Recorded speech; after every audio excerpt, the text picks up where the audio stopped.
relationship issues, relationship problemos, relationship obstacles, the obstacles of relationships. And I'm not just talking about just like lovers or husband and wives. I'm talking about any and all relationships, public social relationships, acquaintances, friends, business colleagues, family, cousins, lovers, things like that. This all pertains to that. In the last video, we went through the short form of these true love guidelines. This time, let's start hacking away at the long form, because that kind of paints a little bit better picture of it. Okay, we'll do one. Guideline 1: won't gossip because that only feeds a dark hunger that only makes for a hollow self-esteem.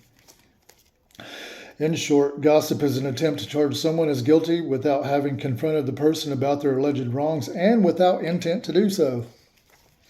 The dark hunger for social status as morally superior is a false virtue, and no matter how much gossip a person spreads, they will always want more, and this creates a sense of superiority that is not based on any real accomplishment or merit.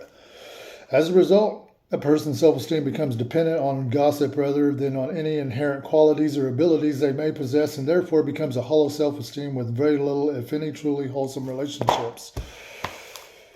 Now, to me, the thing that makes it toxic, if it wasn't for this one thing that I'm getting ready to share, if it wasn't for that, this gossip wasn't talking shit about other people behind their back, dragging them down, assassinating their character or whatever, spreading slander.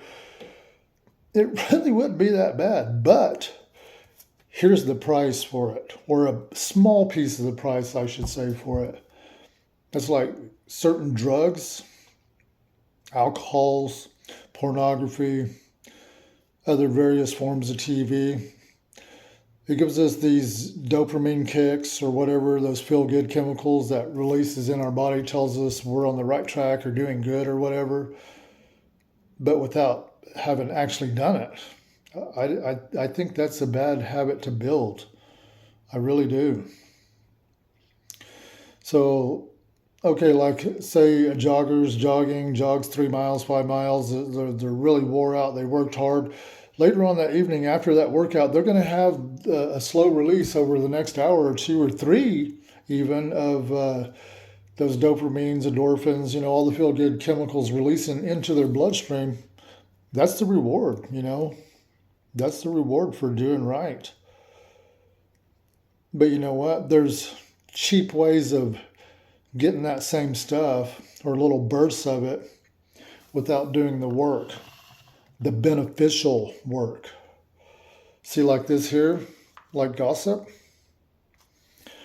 I can honestly say, yeah, I was a gossiper in a lot of ways. I really didn't.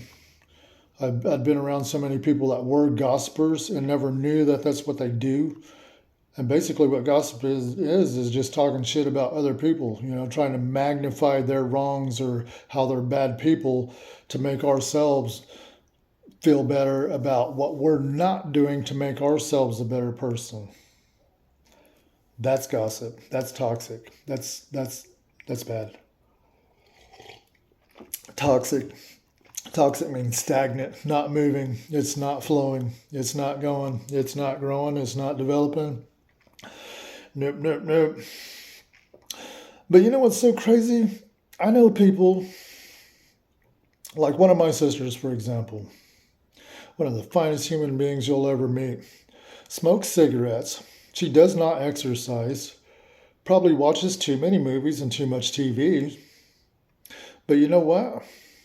She doesn't talk shit about nobody. She ain't a gossiper. She doesn't do none of that shit. So it's like, explain that.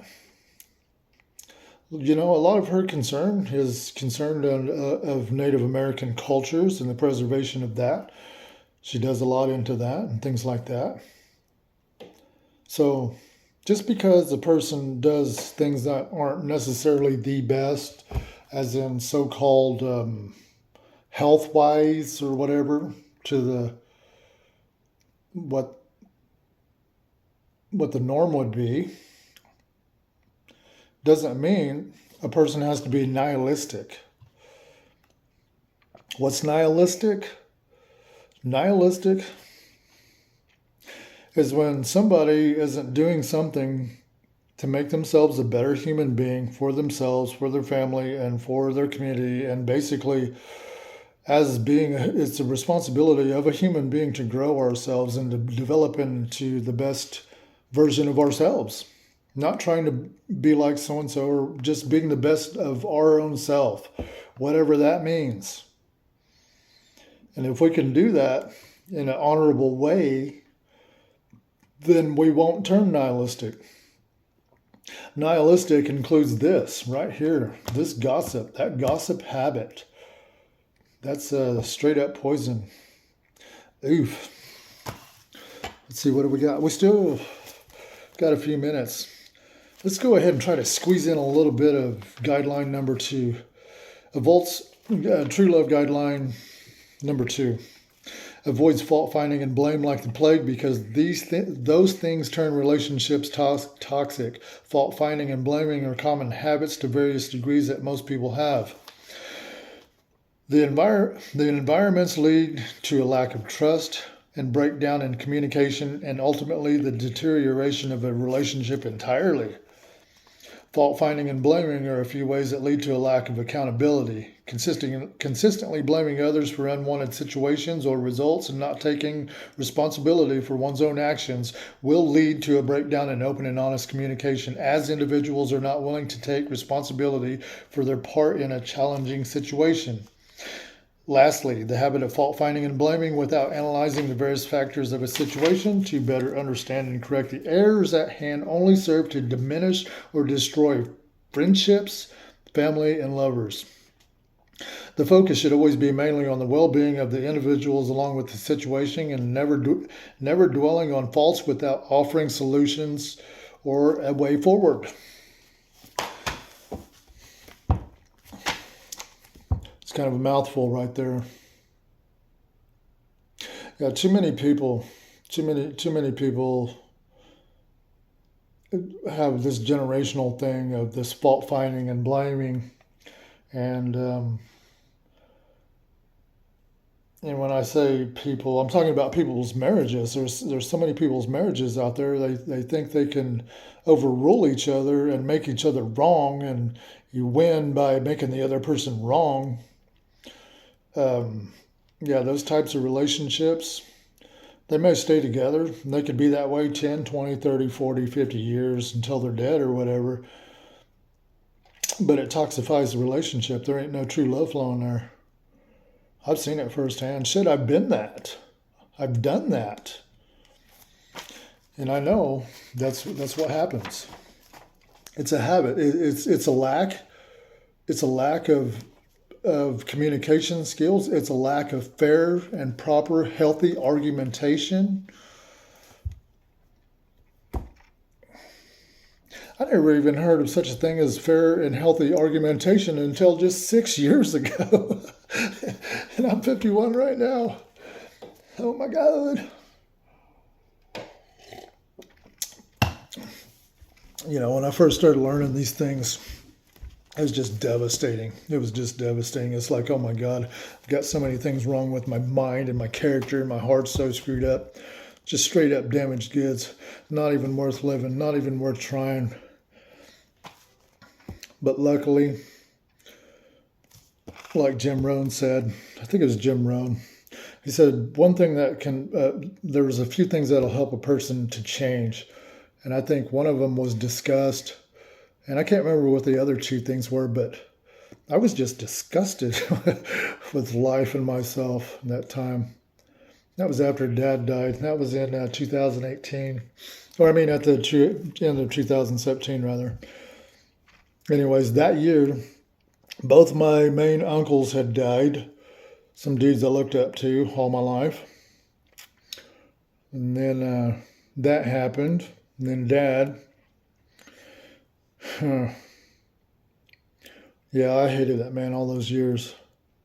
Because he had all this toxic stuff going on. Alcoholism, drug addiction, straight up tobacco addiction. He finished his life real shitty, real toxic. But you know what? At the end of his life, we actually became friends. I mean, like friends. I mean, the days of father son thing, there really wasn't that. Them days were over. But I learned a couple of very valuable things from that man. You know, when that last few years of his life, about that last 10 years, he didn't do none of this stuff in here. Like this stuff in here, this gossip stuff and stuff like that, and this fault finding and blaming. He would not touch none of that shit. You could stand there and you could be beating him with all the fault finding and blaming and gossip you wanted, and he would just be, don't hear you. I'm talking about fishing over here. He wouldn't hear a goddamn thing. And I love the man for it. And you know, it's after he died that's like it really magnified out. I mean, like if you look at all 12 of these true love guidelines, my dad was all of this those last couple of years before he died. Pretty badass, huh? Yeah. But anyways, it just goes to show that I think a lot of the literature out there is lacking. I think it's wrong. I think it needs to be updated. Because in all reality, at that man's age, he should not have been able to change his character like that. He should not have, as toxic as he was and as crappy as he was and as bad as his body was operating, he should not have been able to have a good attitude those last few years. He should not have been able to be grateful. He should not have been the person that does all of this stuff that's in this book that I wrote here. But he was doing it.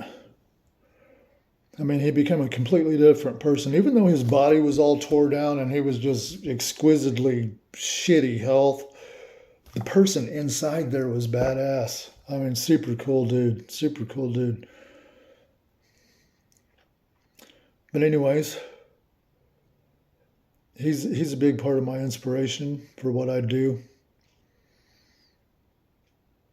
And what I do is I try to figure out what causes failure in the human psyche and to state it in simple terms and then present it to the world and find ways to solve those problems so that no one has to be trapped in ego, enslaved by ego and poverty and stuff like that. Because when it comes down to it, poverty is in the mind and it's in the heart. It's not about money. I mean, yeah, it is, but not really. That's like today I come across a homeless dude downtown in Bentonville, Arkansas. There's not many homeless people. This area is very rich. It's very cleanly looking. People are very professional. It's a great place. But anyways, I come across a homeless guy. I seen him. He was discreetly going through the trash cans, and I could tell he was homeless. He was pushing a buggy, and you could tell he was dirty and everything and not too well groomed. And I kind of passed by him. I was like, hey, you doing all right? You need help or something or another? You know, just kind of checking him. And he looked in my eyes and he said a handful of words. And that's when I realized that man was not poor. He may have been homeless, but he was not poor. He was not living in poverty. I just looked at him straight up. I was like, dude, I admire your attitude. I appreciate that. Or did I say I appreciate it? Or no, I said I appreciate you. I was like, you have a good one. That's what I'm talking about. It's of the mind. It's our attitudes.